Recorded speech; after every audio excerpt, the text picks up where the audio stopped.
Good evening, everyone. We're going to go ahead and get started. My name is Shelton Mooney. I'm the principal here at Bethesda Chevy Chase High School, and I would like to welcome you to the scheduling information night for rising ninth graders. This group will be the class of 2028, which will be the 101st graduating class from ECC. So. The first thing I want to start with is really a question. How many of you have sat through something like this before for ninth graders? So it's going to be different. It's going to be different because MCPS and the state of Maryland change things every year, and we don't know from year to year really what that's going to look like. So even if you've done it before, we do ask that you pay attention. The good news is that once the state makes the rules for a graduating class, they don't get changed afterwards. So the requirements we talked about tonight for rising ninth graders will be the requirements all the way through their graduation year. So tonight we're going to talk about a lot of different things. We're going to give you a chance to ask questions. Some of the biggest, most important things you can take away from this are a few pieces. One is almost all the information we share and we communicate is available on social media through BCC. So down at the bottom we have @official BCCHS. If you are on any of those platforms, Facebook, Instagram, or X, we do share everything that we're doing related to scheduling on those platforms, and the same thing is on each of those platforms. So you don't need to go create an account on everyone thinking you'll get different information on Instagram. The other thing is, this is going to be recorded and shared out, so you don't have to remember everything that we say tonight. And the third thing I want to share with you tonight is, the most important thing you can do is ask questions if you don't understand something. So over the course of the next hour or so, we have, I'm going to count here, 10 people from our staff who are going to come up and talk to you about courses in math and science and social studies and career tech and all those things that your child can do. And you don't need to remember that. You just need to remember that you can access them via email so that later when you're sitting at home and saying, I can't really remember the difference between AP Government and AP US History or on-level US History, and really what that means and how I should do, you know that you should reach out to Dr. Hogwood with that question because he's the one who's going to answer that best for you. So we're going to go ahead and get started. Welcome again, and I'm going to turn it over to Ms. Shapiro who's going to talk about what we're going to do tonight.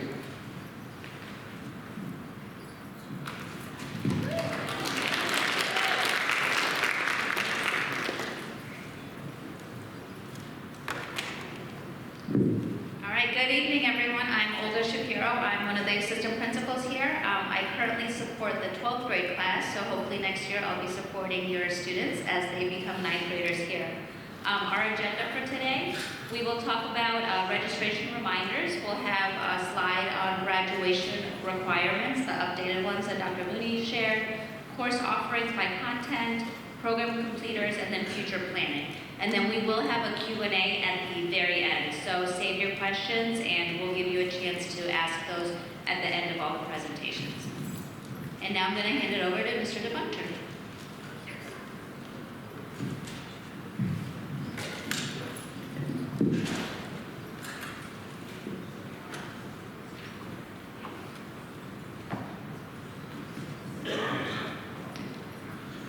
Good evening. I'm Brett DeBunter, one of the school counselors at BCC. Going to talk to you through some of the basics of graduation requirements. We have like 4 or 5 slides to go over, just some basic stuff.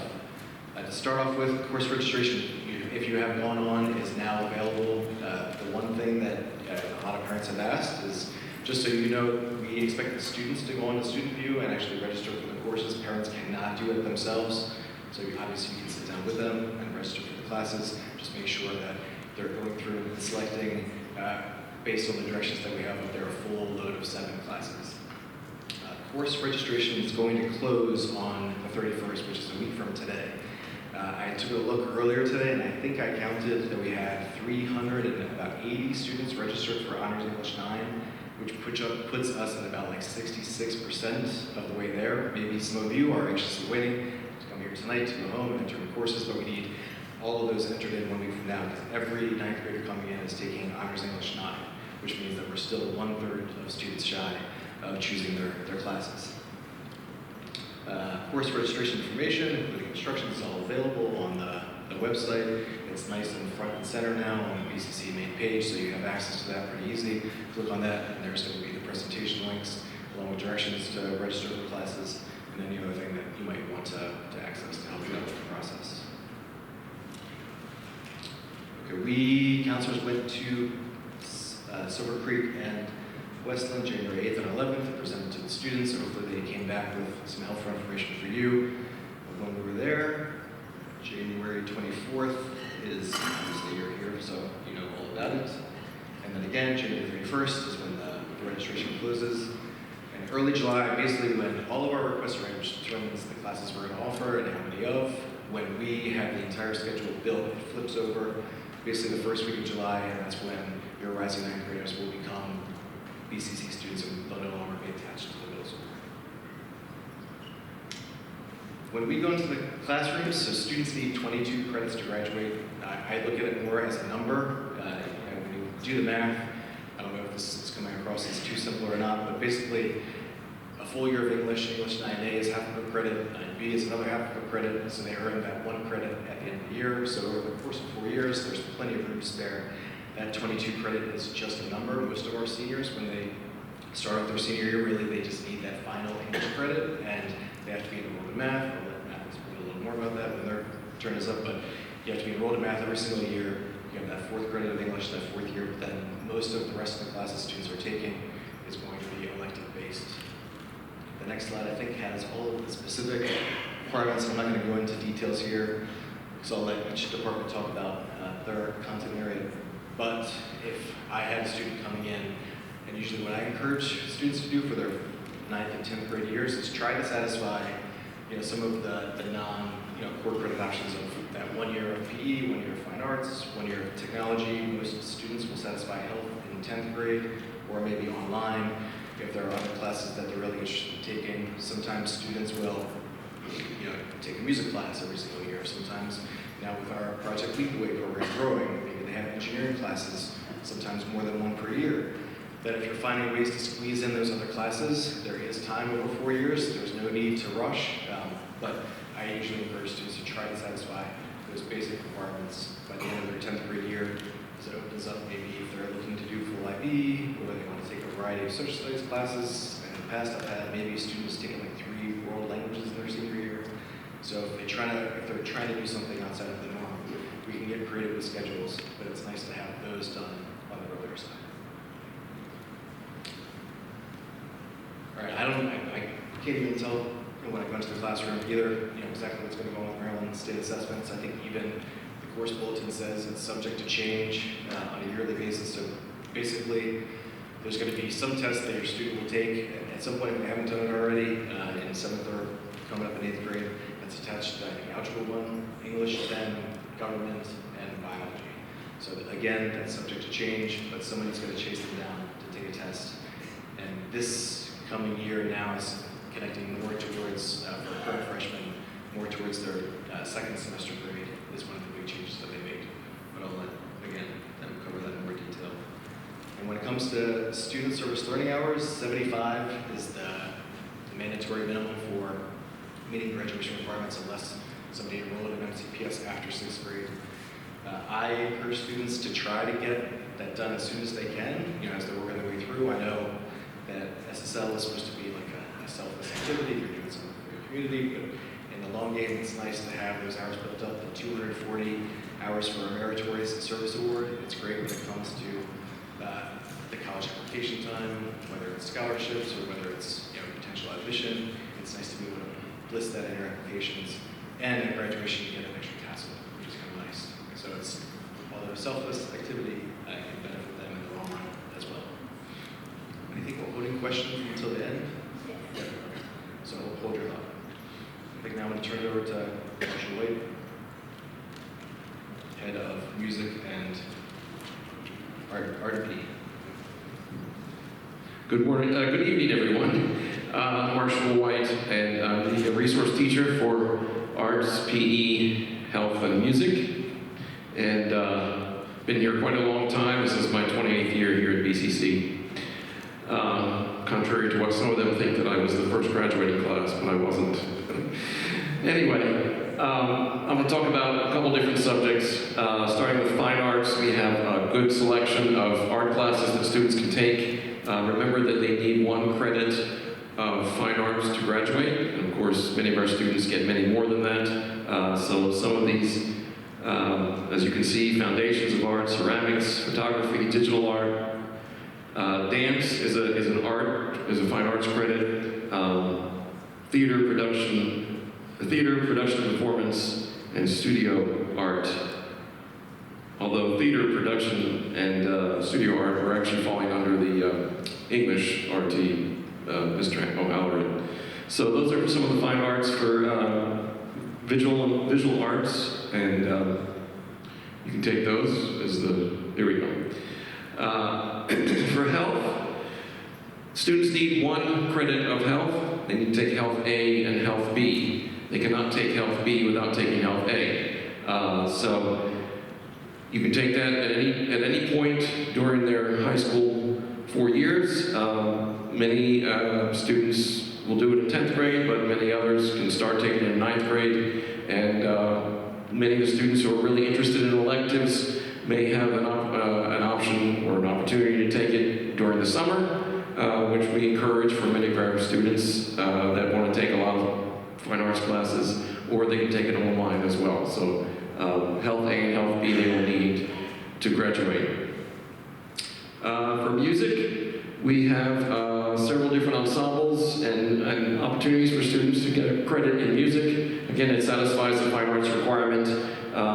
If they are currently in an ensemble in the middle school, we certainly encourage them to continue and do that in high school. It's very rewarding and a lot of fun. So chorus 1, concert band and concert orchestra are for students that are playing an instrument. Guitar and piano are an option. These classes are geared more towards students that have not had any background in music. These are more geared towards students that are taking music for the first time. We do have this percussion ensemble, drumline class. It has kind of a funny name, symphonic band, percussion ensemble. There's also a symphonic band for 10th grade students, but this is for students that want to play drums and want to be a part of an exciting group that does a lot of playing, not just in the ensembles, but they play the basketball games, the football games, and help out the Palms occasionally. So they do a lot of things around the school. It's a lot of fun. And the jazz ensemble is our audition group for any of the instrumentalists that are interested in performing at a high level. This group usually does a lot of performing throughout the course of the year. Physical education, we have a lot of different sports that they can play. Basketball, flag football, foundations of personal fitness and sport. This is kind of a class that looks at sports that you can play and do throughout your lifetime. Net sports, anything that involves a net.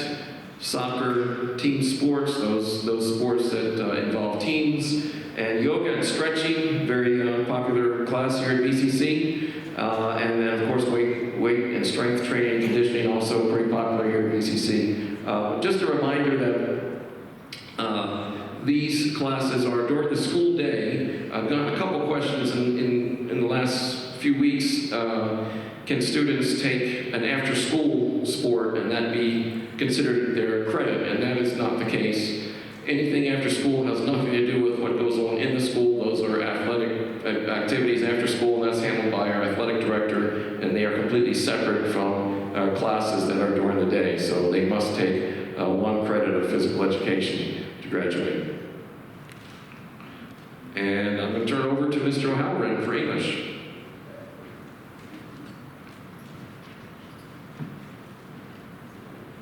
Thank you, Mr. White. Good evening, everybody. Good evening. How you doing? Hey. I have the distinction of having probably the shortest presentation. Honors English 9. Thank you. That's it, actually. That's really it. That's the 1 course that all of our students will be taking in 9th grade, Honors English 9. We do, however, have some wonderful electives available to the 9th graders. We have College Prep Lit Academic Reading, which is a special program for students who need a little more support in their reading. We identify those students in conjunction with the middle school counselors and teachers. We'll be reaching out to them towards the end of the year to get a list of those students. So that's not something really that people go out and sign up for. We will be finding the students for that particular class. However, we do have a long-standing literary magazine called Chips that is available to 9th graders. It is a full-color, glossy literary magazine, and it's completely put together by students, designed by students. All of the artwork is designed by students, and students actually use the software to put the entire thing together. So it's a really cool class. Even if your student isn't interested necessarily in writing, they might be interested in visual arts or magazine production. It's kind of an all-in-one class for all of those things. It's a great starting point if they want to get into publication or the tablet.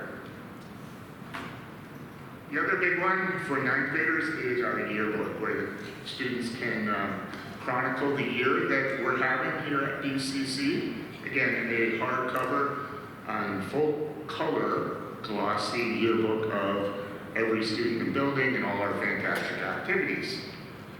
That's it. Thank you all very much. Have a lovely evening. And now we have the lovely Shannon Gallagher.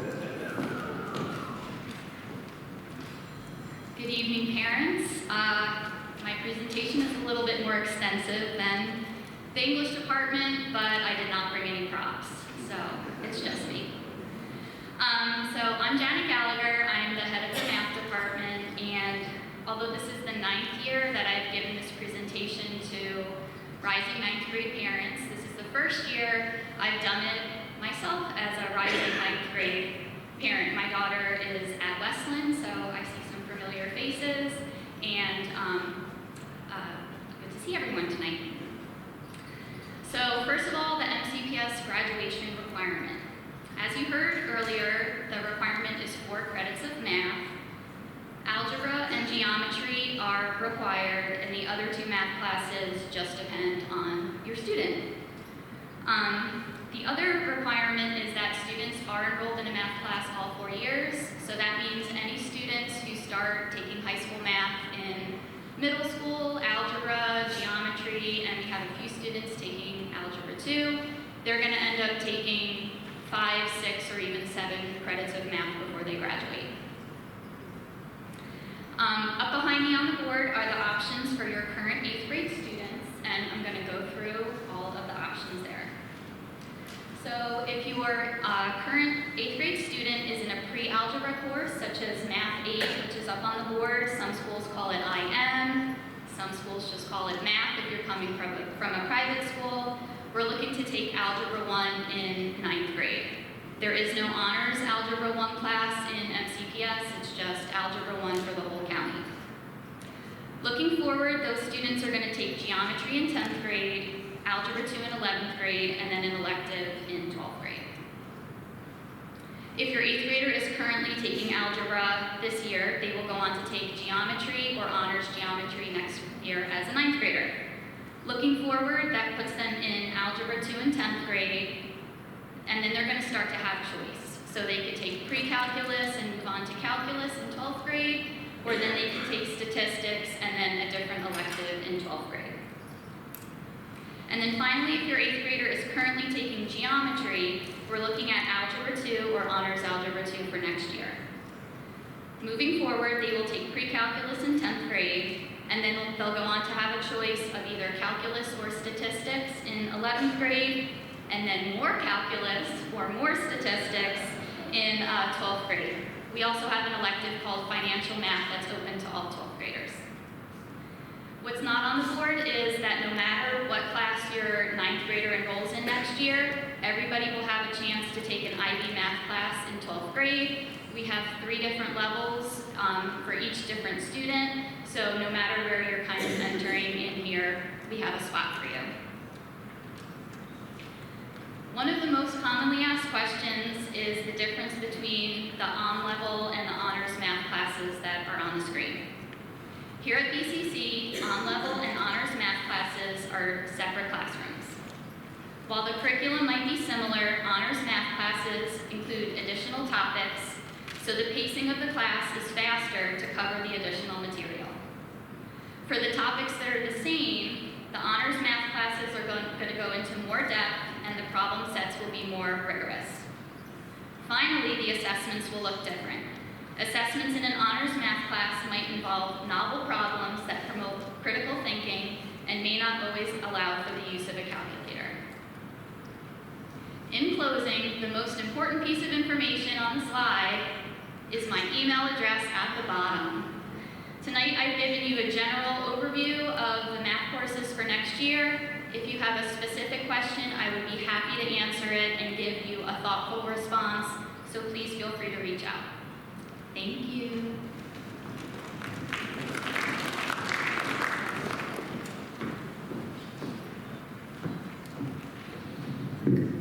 Hi, I'm Chris McDonald. I'm the science resource teacher. Mine will be another short one.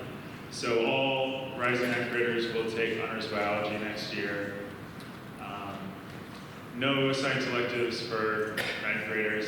In 10th grade, they take chemistry. We do have on-level and honors chemistry, and students need 3 credits to graduate. So typically, that third credit would be physics. Junior year, you can also take an AP or IB class that starts in 11th grade. Once you take that honors chemistry course or on-level chemistry course, you're ready for any of our AP courses.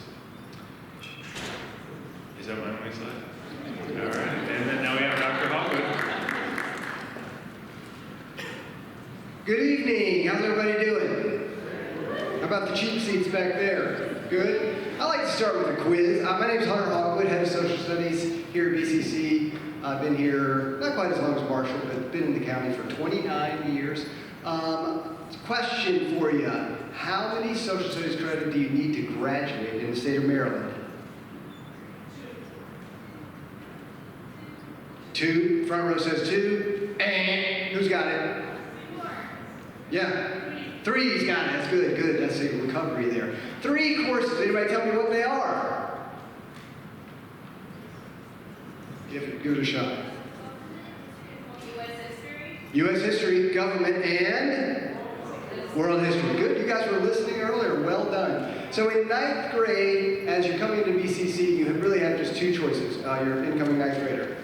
Most students take honors U.S. history. It's a continuation of what they were doing in 8th grade. They did 8th grade U.S. history through the Civil War and Reconstruction, and in 9th grade we pick up post-Reconstruction up through the 21st century. So that's the typical path for most 9th graders. Probably 70% of the 9th graders go that route. So that's what most students will be doing. 9th grade U.S. history, that's option 1. There is an option if your child really, really loves history, politics, government, this is their thing. They do have an option of taking an advanced placement course in the 9th grade year, and that would be AP, government, and politics. So that is an option. Again, if your kid really likes history, likes government, if it's something they really enjoy, they're welcome to try that. It's a little bit more rigorous. The advanced placement courses at the end of the year have a test that if students take and get a passing score on, they can eventually earn college credit. At BCC, your kids are going to have dozens and dozens of opportunities to take AP courses, so there's no need to I've got to take this in 9th grade. It's really only if your kid is really motivated, really loves history in particular, government, because it's a 2-year commitment, just to point that out. If they do the AP government in 9th grade, they will then automatically be required to do AP US history in 10th grade, and the work level kind of jumps up pretty substantially. I don't want to scare anybody away, but it just to be aware of sort of what that commitment is. So again, most of you will be going into honors US history, unless you decide that you really want to kind of go around, or your kid is really into history and government and that type of stuff, and they may want to do the AP route. Again, that's my name and email there. I will be around for questions and comments later. Right now, I turn it over to my dear friend, Ms. Shira Pomeroy. Thank you. Hello, everybody. I'm Shira Pomeroy, World Languages Resource Teacher. Welcome to BCC. We're happy to have you tonight. As you can see, we've got some options for ninth graders. We offer 4 languages to study here at BCC. I've been asked to stand closer to the microphone so that I can be on the recording.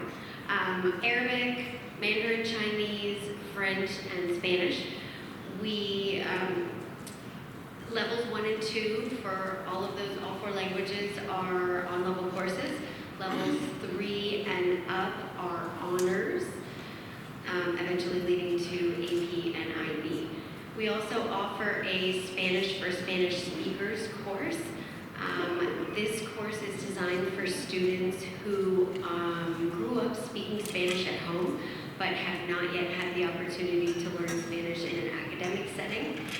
And it does require a language placement exam, which is being offered both at Westland and Silver Creek as we speak, hopefully. So if your student is a native or heritage speaker of Spanish, please reach out to the World Languages resource teacher or assistant principal at the middle school to set that up for you. We do encourage, and I know Ms. Sutton is going to speak a little bit more about this moving forward, but we do encourage students to pick a language and stick with it. And even if they start studying a world language in middle school, we recommend that they continue in high school for as many years as they can. Colleges do like to see as many years of language study at the high school level as possible.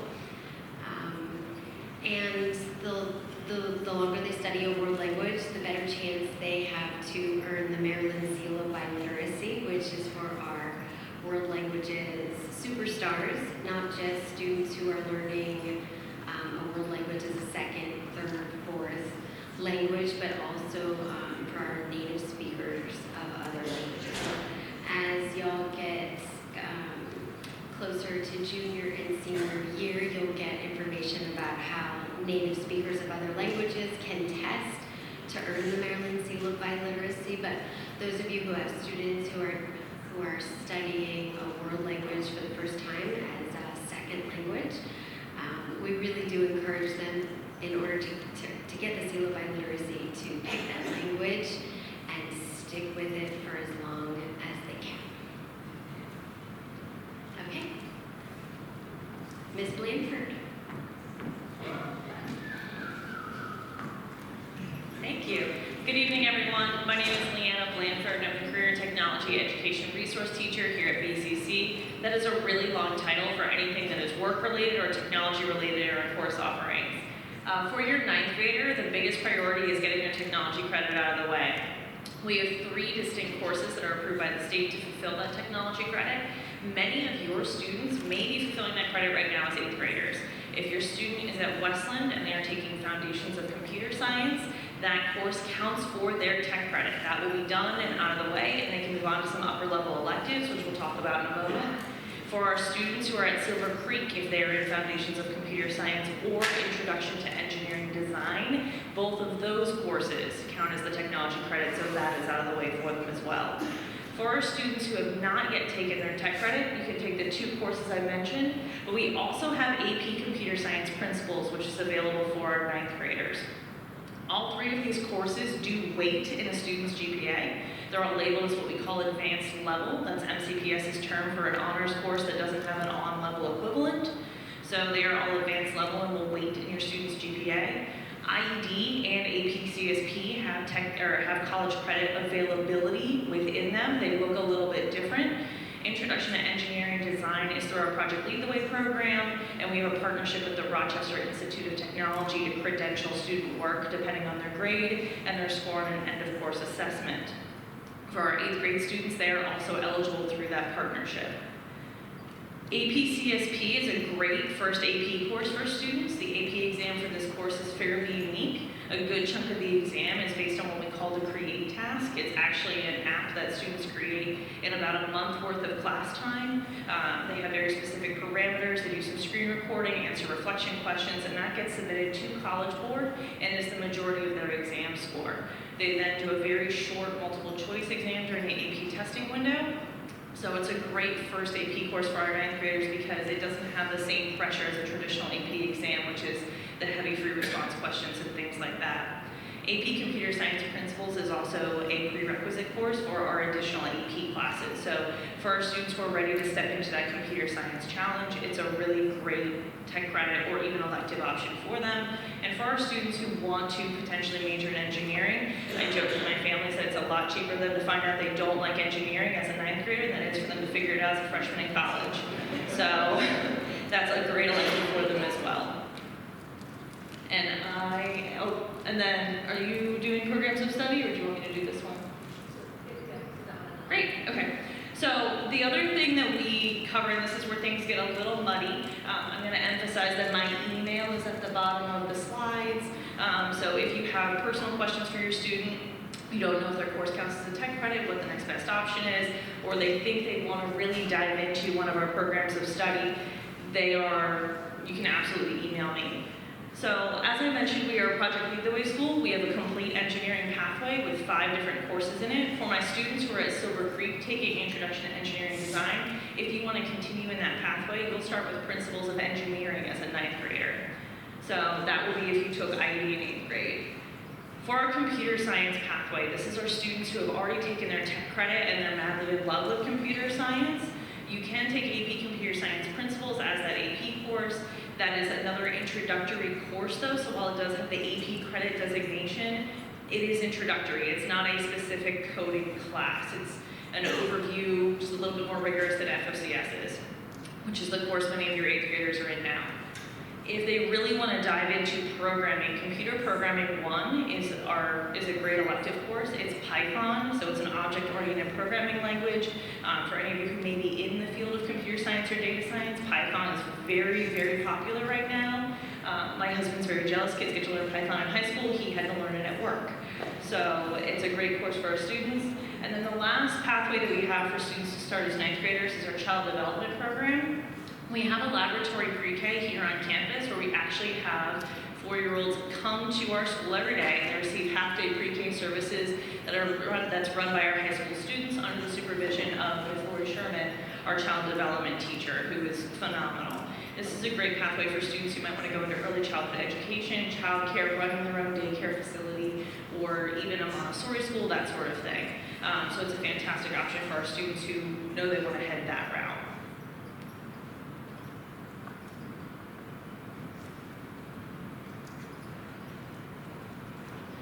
All right, thank you. I'm going to be doing the last chunk of learning for you all about course registration. As Ms. Blanford and Ms. Pomeroy just mentioned, we have the program completer, sometimes called the elective program completer. You'll hear a few different wordings in the course bulletin.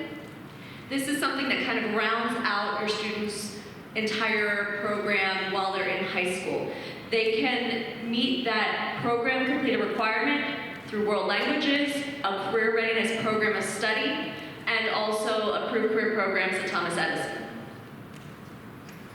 So the first would be the world languages. So as Ms. Pomeroy shared, some of your students may have actually already met this if they took a world language in middle school and did 2 credits of the same world language. They would just need to then take 2 credits in elective courses while in high school. That being said, it's important to note that if your child did take a world language last year or currently this year, they would just take the next course next year. Even if they're done, we recommend it. As Ms. Pomeroy said, colleges like to see that students take a language and stick with it as long as they possibly can. They're looking for as much proficiency in that language as possible. And a lot of colleges are looking for students taking some degree of world language while they're in high school, even if they've already met this completer requirement. That being said, if your student is new to MCPS, there is a placement test for students before they begin a language. So Ms. Pomeroy's email will be on the presentation that we'll send out. It's here as well, but this whole presentation will be posted for you after this event, not immediately, but shortly this week. You can email her or your counselor at the school and they'll connect you with Ms. Pomeroy to get that taken. So thank you, Ms. Pomeroy. And Ms. Blanford mentioned the programs of study right at the end of her presentation. So I'm about to talk through a few of them. I'll mention the ones that are here at BCC, which would be under Ms. Blanford, and you'll see her email at the bottom of those screens. I'm I'm not going to go into too much detail about each of them, but know the next few things that I present, Ms. Blanford would be your best point of contact here at BCC for those.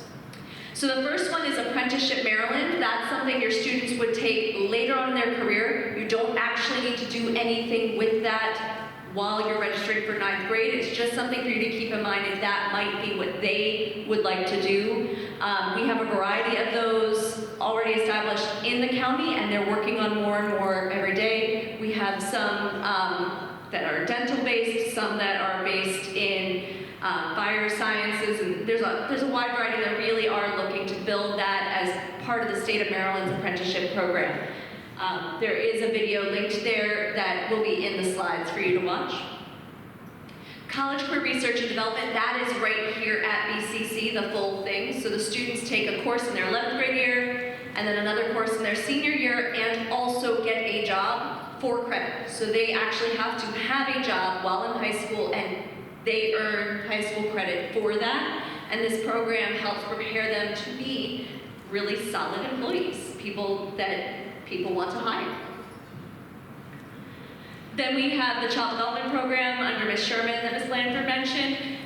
Some students do start that in their freshman year, some don't start till sophomore year, but that is something to be thinking about a little earlier than the two that I just mentioned, which are later in their career in high school.